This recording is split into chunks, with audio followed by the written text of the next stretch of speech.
Good morning, शुभ सकाळ. चला तर मंडळी, आज माझ्याकडं सत्यनारायण अधिक मासातला सत्यनारायण आणि धोंडे जेवणाचा सेकंड टर्मचा प्रोग्राम आहे. कारण मी चतुर्थी दिवशी सगळ्या लातूरमधल्या ग्रामदेवताला मी धोंडे दान करून आलेली आहे. आता सेकंड टर्म जो आहे तो माझ्या मैत्रिणीसाठी आहे. चला, परत म्हणायचं नाही सरस्वती धोंडे केली जेवायला बोलवलं नाही. सगळ्यांना, माझ्या सर्व इन्स्टा फॅमिलीला, यूट्यूब फॅमिलीला आणि फेसबुक फॅमिलीला सरस्वतीचे आग्रहाचे निमंत्रण धोंडे जेवणाचे. सगळ्यांनी माझ्याकडे धोंडे जेवायला यावे बरं का. मग चला, आता बघा, सकाळी सकाळी मस्तपैकी लवकर उठून मी आणि माझ्या आईनं पुरणांच्या जेवणाची तयारी सुरू केली. तुम्हाला माहिती आहे मंडळी, बायकांना विचारा तुम्ही, पुरणाचा स्वयंपाक म्हणलं की बाप रे बाप काय असतं ते करणाऱ्यालाच माहितीये बरं का.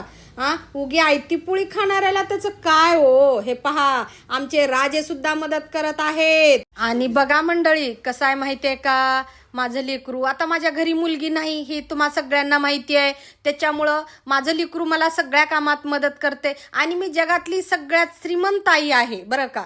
सगळ्यात भाग्यवान आई आहे की माझा मुलगा असून पण मला कधीही मुलीची कमी भासू दिली नाही. धन्यवाद, कोटी कोटी धन्यवाद त्या अंबामाईचे की असा मुलगा मला दिलाय. गरज नाही मला मुलीची, माझा मुलगा सर्व गुण संपन्न आहे बरं का. मग चला, आता हे पहा, आज मी 1 किलो पुरण घातलेला आहे. का माहिती आहे, माझ्या मैत्रिणी आणि माझ्या जवळचे नातेवाईकाला मी धोंडे जेवायला. आपल्या अधिक मासात, म्हणजेच आपल्या महाराष्ट्रामध्ये अधिक मासाचं खूप आणि खूप जास्त महत्त्व आहे. आणि त्यात पण सत्यनारायण करणं हे पण खूपच म्हणजे पुण्याचं काम आहे बरं का. तर ते आज दोन्ही मी औचित्य साधून धोंडे जेवण आणि विथ सत्यनारायण असा दोन्हीही कार्यक्रम एकाच दिवशी शुक्रवारी केलेला आहे. तर मस्तपैकी असे सगळ्यांना मी धोंडे जेवणाचं निमंत्रण सांगितलेलं आहे, माझ्या मैत्रिणीवाला आणि नातेवाईकाला.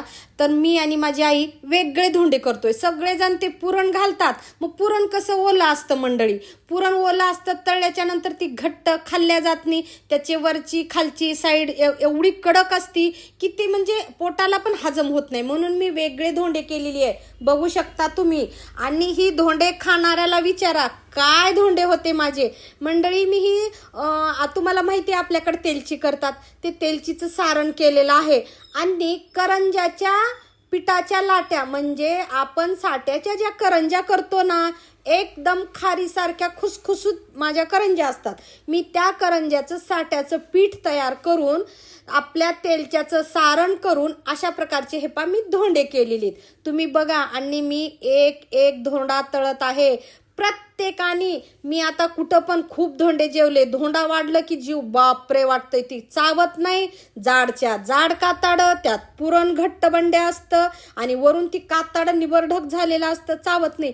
पण माझा धोंडा तोंडात ठेवल्या विरघळलाय मंडळी. तुम्ही सगळ्यांना विचारू शकता.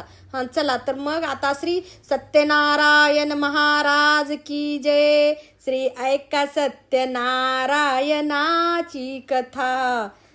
मग आता तुम्ही माझ्या सत्यनारायणाची कथा ऐकली, प्रसाद पण घ्यायला विसरायचं नाही. अशा प्रकारे हा माझा देवारा आहे. आमच्याकडे देवघराला देवारा असं म्हणतात. मग सत्यनारायण झाला, नैवेद्य झाले, मस्तपैकी एक पंगत उठलेली आहे. दुसऱ्या पंक्तीला आय थिंक माझ्या मते 2 ते 2:30 वाजलेले होते. मग आम्ही सगळ्यांना जेवायला वाढून आम्ही 4 मैत्रिणी जेवायला बसलो आहे. मग आता आमचं जेवण म्हणल्यावर तुम्ही बघा.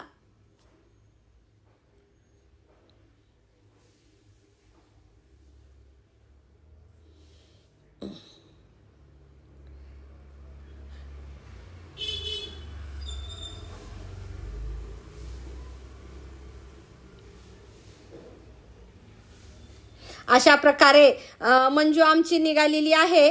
जेवण झाल्याच्या नंतर मंजू निघाली आणि मंजू निघाल्याच्या नंतर मग सगळेच निघाले. शारदा निघाली, अक्की निघाली, कविता निघाली. मग अशा प्रकारे सगळ्यांना मी टाटा बाय बाय करून मस्तपैकी खूप छान धोंड्याचा कार्यक्रम एन्जॉय केला आम्ही. अशा मस्त मस्त प्रकारे आणि छान माझा दुसऱ्या ट्रमचे धोंडे अतिशय सुंदर झाले.